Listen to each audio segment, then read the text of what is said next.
Today I have an opportunity to interview my adult daughter, Alicia. Alicia was not quite 3 years old when she was in the car accident that started my decades of chronic pain. That means that she lived most of her years as she grew up with a mom who was not always available to take care of all of her physical and emotional needs. As a result, though, instead of being worn out or bitter, you'll see that Alicia grew up to be a caring, strong, and extremely empathetic person. I'm really excited for you to meet my amazing daughter, Alicia.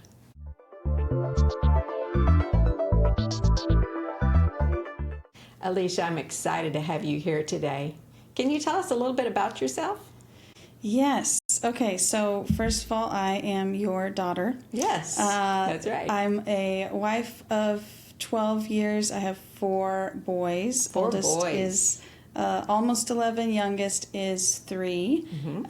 I work from home for a software company, and I love hosting people. My dream is to have a homestead and lots of people coming in and out of my home. So that's really important to you. That's definitely something that I grew up with y'all displaying throughout my life. So wanting to have people over and being hospitable and that kind of thing. Yeah.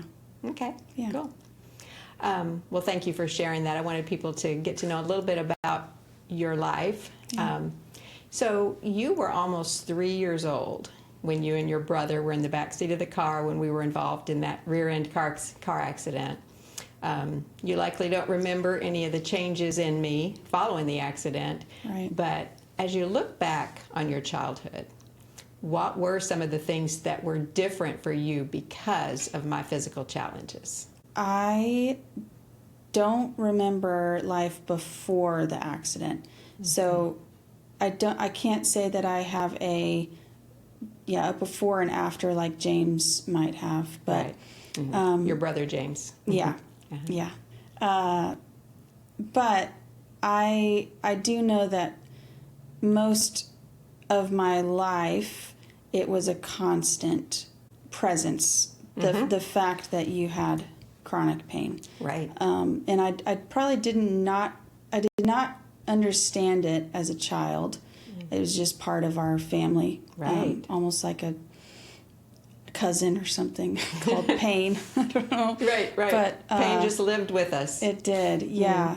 Everywhere we went, you had your cushion to sit on and your body pillow to lay with, and everywhere we went, we had to find a place for you to lay down, and every evening we had to make sure that the dishes were taken care of so that you didn't have to lift too much, and I was always very aware of how much things weighed because you couldn't lift over, I think, 20 pounds or maybe even 15, I can't remember, but and I was always very aware of is she overdoing it right now, because that was typically our cycle of you would get excited because you felt good, and then you'd do a lot because you wanted to help the family out, and then you would overdo it and then be in pain and laying down for days. So I think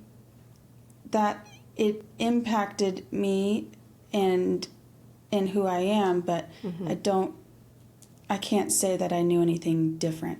Right. That's just kind of the way life was for you growing up. Yeah. Yeah. So I was lying down a lot and not able to take care of a lot of the responsibilities. So did you have more responsibilities and less opportunities to do things as a result of my health issues? Yes. I do think Dad took a lot of it on. Yeah. But he also delegated a lot of it. He's very good at delegating. Very good at delegation. James, my brother, and I definitely took on a lot of the load. And I do think, like I mentioned, some of it I did not realize it was not normal, I guess. It was just a part of your life. So it sounds like you kind of had to almost monitor for me or along with me to make sure that the things that I was doing were not too much. Yeah. And of course, as I mentioned earlier, I know that made you a very empathetic person, as you are now, but I also recognize that was not necessarily easy for you as you were growing up. Yeah, I think that there's a difference between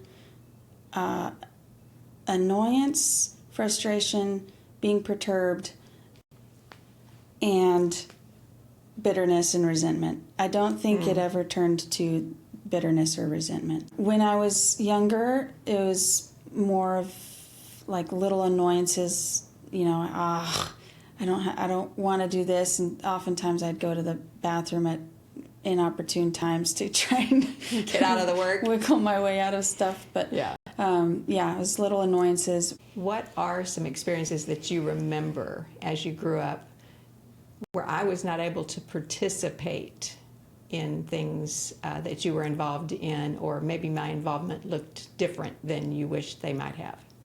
Whenever we would go places, you would have to have the entire back row. When we went to visit friends or family, that definitely made it different, of us having to figure out how are we going to make this work in the vehicle or at our destination, trying to make sure there was a spot for you to stretch out and lay down. And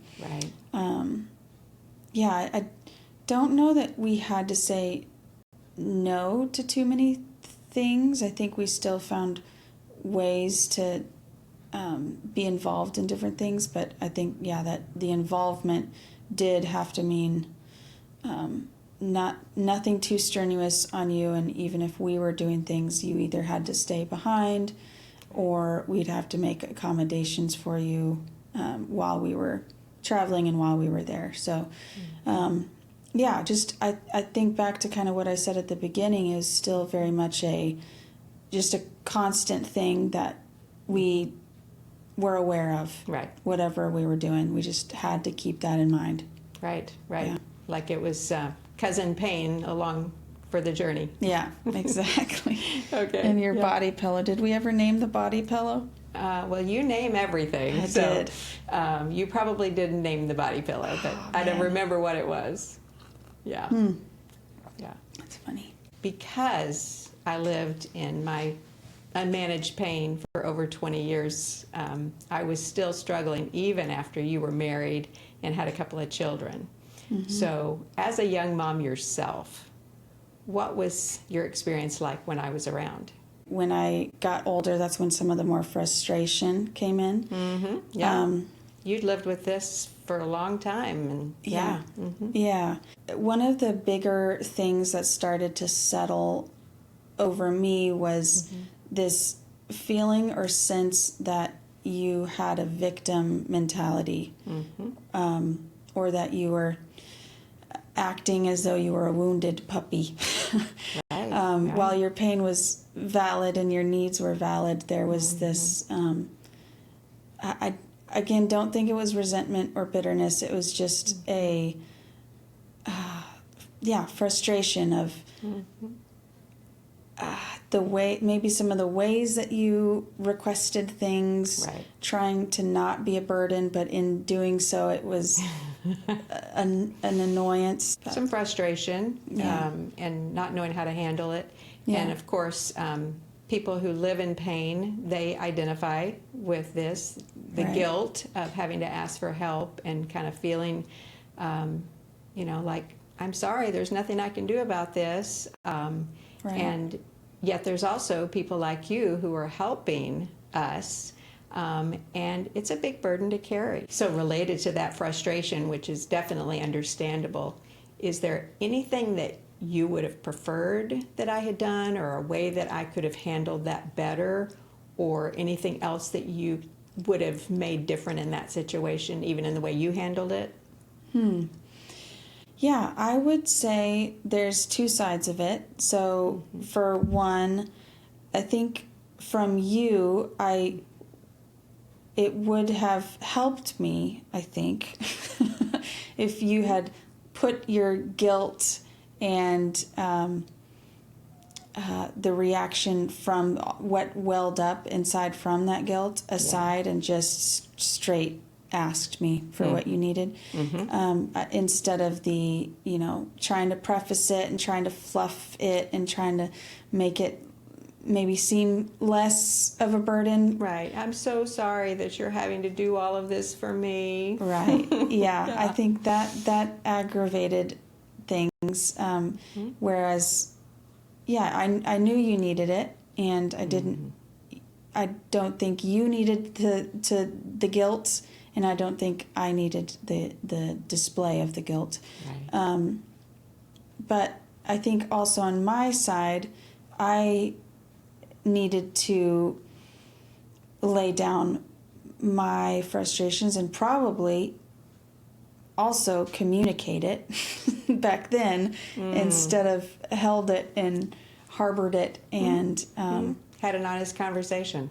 Yeah, and just let you know, hey, I know that you're going to need these things, and you don't have to act like a wounded puppy about it. I probably wouldn't have said the wounded puppy, the wounded puppy part of it. Yeah. But that's real, and so is the guilt and frustration that we often feel with health issues. And so, I see both sides. Right. But I appreciate you sharing what would have been helpful. So you don't need, all of that guilt, my guilt feelings thrown over on you. Right. You just wanted to be able to take care of me. You were taking care of kids and husband and guests in your home. So, Yeah.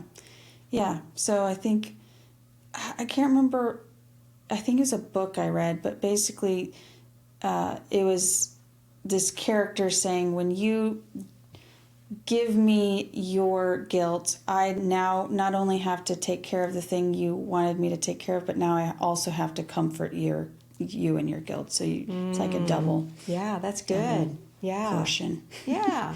Thanks for sharing that. Yeah. But next, I kind of wanted to talk to you about now that you've lived through all of that. Can you think of any values or priorities that you have now that you think maybe were influenced by having a mom with some health problems as you grew up? I think one, you mentioned it earlier, empathy, for sure. It's a lot easier for me to understand how people are feeling and not to look over the fact that there truly are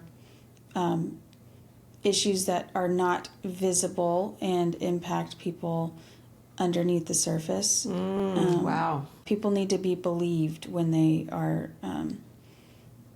in those situations where it's unseen, and most people, especially oftentimes even doctors and professionals, don't believe them. I think it's I think it's put that value in me to not overlook it.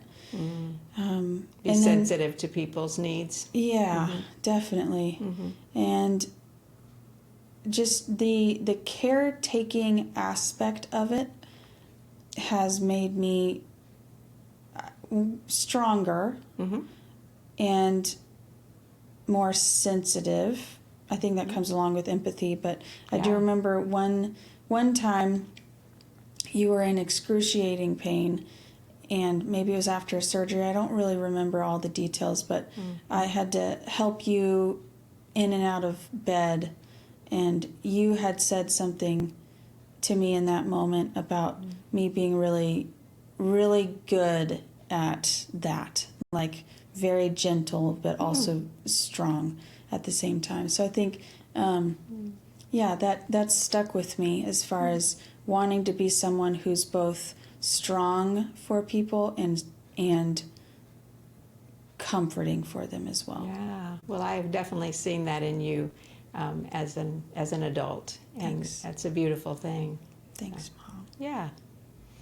So, also, did my health issues that you grew up with influence your understanding and practice of healthcare with yourself or your own family? I watched you go to doctor after doctor and medicine after medicine and injection and surgery and I watched that and I did not see much of a outcome from it. I think more so it seemed to be a spiral down. Yeah. So I definitely don't love doctors these days, and I think it probably comes from that. I don't know that I don't dislike them. There's not as much of a trust, right? And there's more of a desire for natural, holistic practices that don't require having to go to surgery and going to medication and going to all these things that the doctors say are necessary. I would rather question it and get a second opinion and see what is out there that has been from the beginning good for us and good for our healing. Then I would first go to that. I would first go to what has been throughout the ages, what has been healing people and helping people, and why did we turn from that, and why would I do this newfangled thing that actually seems to have spiraled my mother downwards? Related to that, how do you think about and talk about pain now? Like, has my situation with pain influenced how you manage pain, either with yourself or with your children? I definitely try to do anything I can before going to medicine. And there are times when I just have to. But there's this annoyance and anytime I actually do have to take the medicine. So there's still, again, that kind of distrust with modern medicine and stuff. So I think even in my own family and in my own health, I try to do as much natural, holistic before modern medicine. You know that I was on high doses of prescription opioids to manage my pain. So what you're saying makes perfect sense. And of course, once I learned how to healthily manage my pain, I was able to wean off of those pain medications, thankfully. Yeah. But it does make sense that you are trying everything that you can to make sure that you're not going that direction. Right. Yeah. Yeah. So, Alicia, I've had clients who have told me many times that they feel like terrible parents because they can't do all the things that other parents can do with their kids or for their kids. You're not a failure, and neither will your children be. If there's not gratitude now, I do believe there can be in the future. Gratitude for what you've gone through, what the child has gone through. Yeah, well, I think on the child's end, there can be gratitude for what they've endured, because it does make them stronger.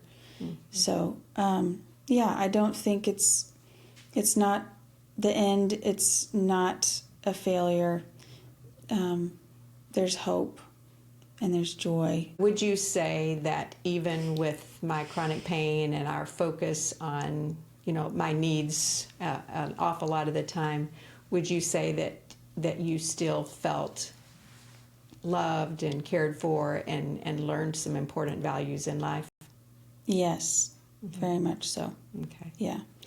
I don't think, you were in pain, and I think this is also another thing is, as maybe, I don't know if it's advice, but even though you were in pain and you were laying down, you still found ways to make us feel loved and seen and valued. And I hope that's a value I have too now, and I think you displayed it well, and I want to be able to do the same for others, and that's maybe something else that was built in me by having to by being covered by that from you, even in the middle of pain, and then also, desiring to do that for others, whether they're in pain or not. Yeah. Well, I've definitely seen that in you, so I believe that is a strength. Yeah. So just overall, what advice would you give to others who are living with someone with pain or other ongoing health challenges? I would say gratitude. I think it's the hack into joy. And if you can find things to be grateful for, even if it's air conditioning and running water, it's enough. But I do think anytime you get to go outside, find something beautiful and be grateful for it. And I think gratitude every single day keeps the doctors away. Okay, yeah. Anything else? Thank you. Thanks for having me. Yeah, you're welcome. It's been a joy to have you. I'm glad that you joined me today. And I think it was hopefully helpful for others to kind of get the perspective from someone who lived with someone with health challenges that went on for many, many years. So thank you for sharing what you did today. It was great to have you. Yeah. Thanks, Mom. You're welcome.